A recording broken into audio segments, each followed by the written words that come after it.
This is Rakisha Pittman, and I am turning talents into treasure. And you know, it's Mindset Monday with the midwife.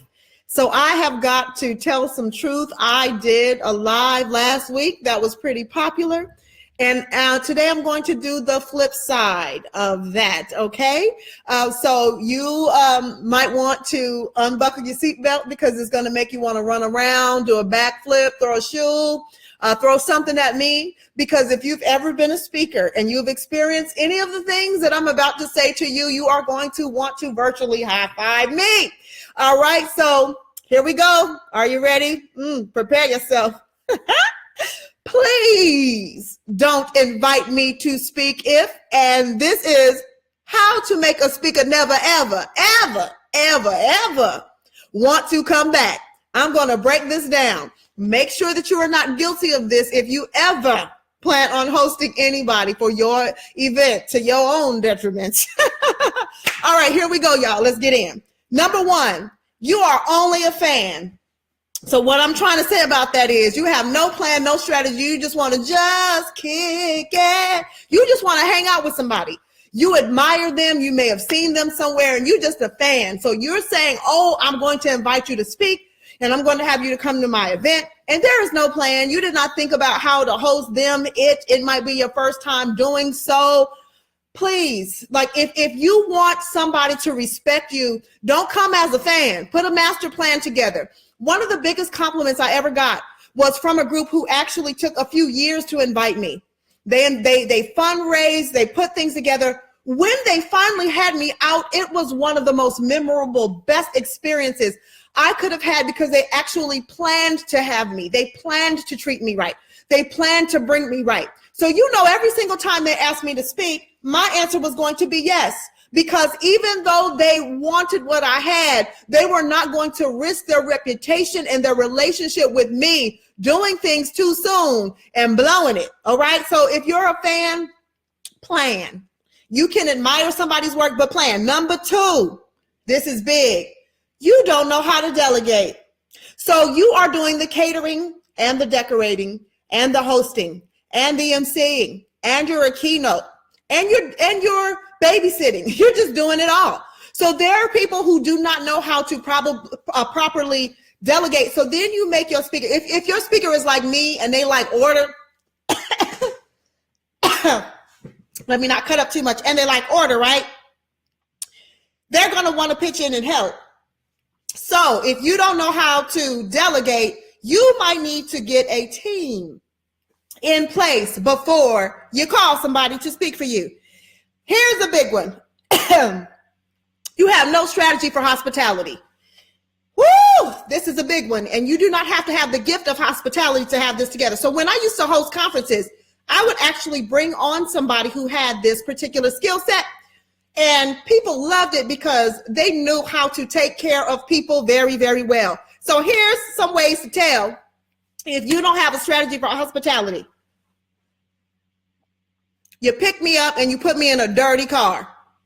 Your baby's Cheerios are on the side of me.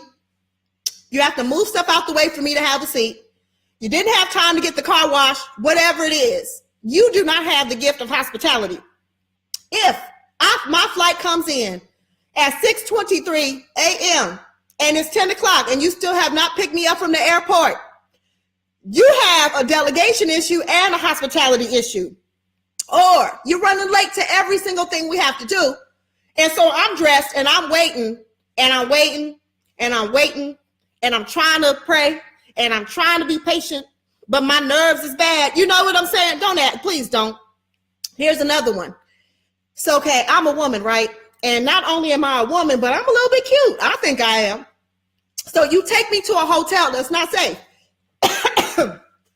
You don't have to put me in a 5-star hotel, but can my hotel not be facing a street?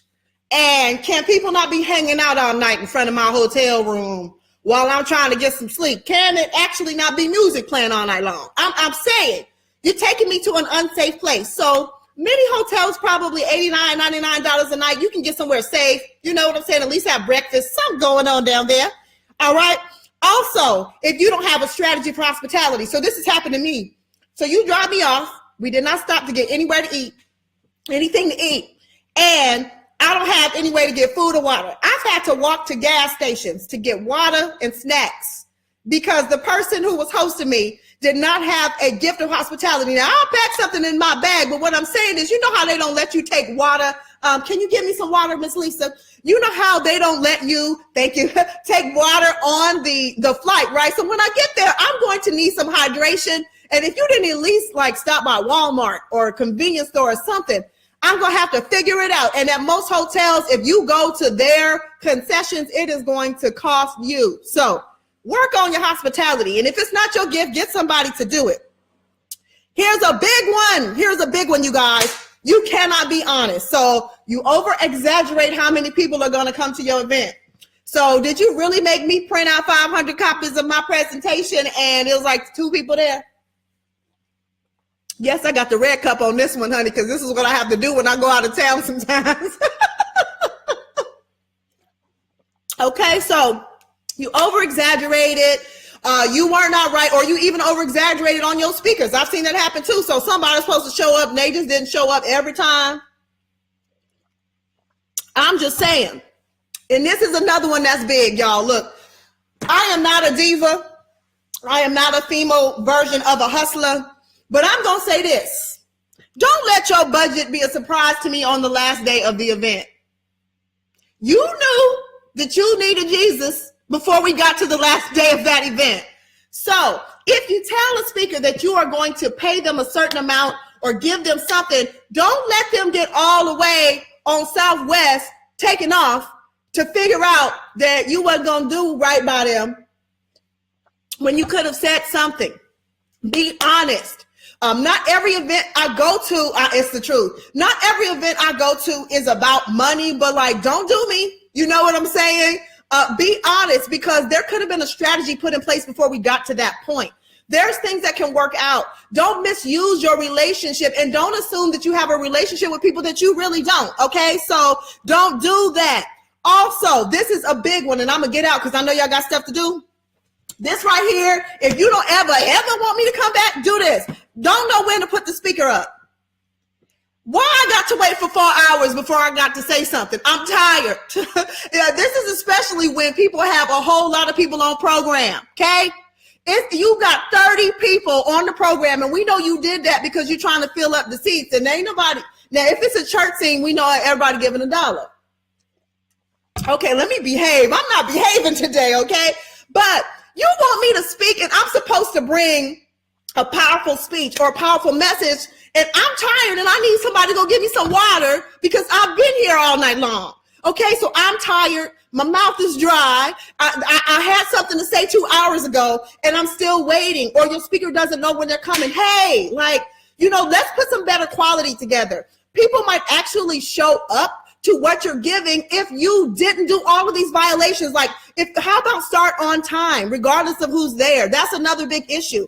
If people know that what you put is excellent and they know that what you present is excellent, they will come and they will support. But if they know that it's a bunch of shenanigans and you're doing bootleggery and you don't know when to stop and you don't know when to move on and you don't know how to treat people, they're not coming. So now you got your speaker sitting there talking about, well, I don't know why my people didn't show up. We all know why your people didn't show up. It's because you be showing out. Okay? So if you never, ever want people to come back, act like they don't have needs. If I have to leave my family, most of the time when I travel out of town, this is why people ask for stuff, okay? Most of the time when I travel out of town, I have to leave my family and I have to make my business mobile, take care of my clients and work it out while I'm with you.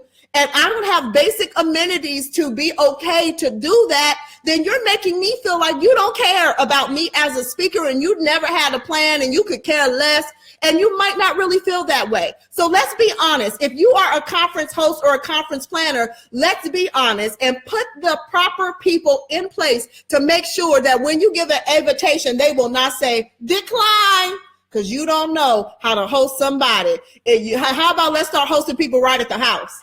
Bootleggery. Thank you, Jenny. It is bootleggery.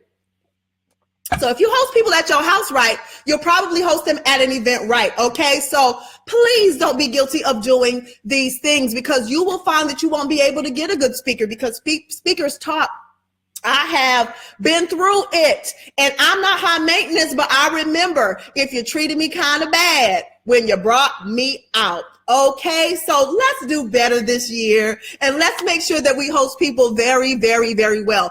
It is better for you to do a small event and make it amazing than for you to try to overdo it, and it is an ultimate fail. And I have been there, you guys. I have been there. So my advice to you is, if it happens once, only let it happen once, but it happens twice, you ain't nothing nice.